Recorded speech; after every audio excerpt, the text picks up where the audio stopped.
कुठे नेऊन ठेवलाय माझं दौंड असं बोलायची वेळ आता दौंडकरांवर आली आहे। दौंड तालुक्यात बनावट दारूच्या अवैध धंद्यावर राज्य उत्पादन शुल्क विभागाने मोठी निर्णायक कारवाई करत संपूर्ण गैरव्यवहाराचं जाळच उघडकीस आणलंय।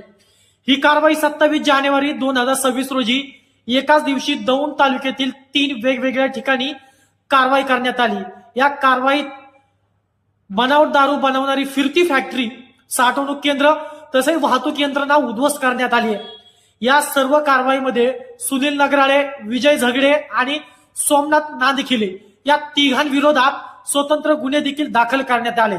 या कारवाईमध्ये एकूण 12,642 बनावट दारूच्या बाटल्या तसेच 3,500 लिटर स्पिरिट, 4 वाहने तसेच दारू निर्मितीसाठी वापरण्यात येणारी यंत्रसामग्री असा तब्बल 85,42,760 रुपये किमतीचा मुद्देमाल जप्त करण्यात आलाय। दौंड अहिल्यानगर रोडवर मुंबई येथील राज्य उत्पादन शुल्क विभागाच्या भरारी पथकाने एका आयशर टेम्पोची तपासणी केली आणि त्या तपासणीमध्ये त्या टेम्पोमध्ये दारू केली जात असल्याचं धक्कादायक वास्तव समोर आले।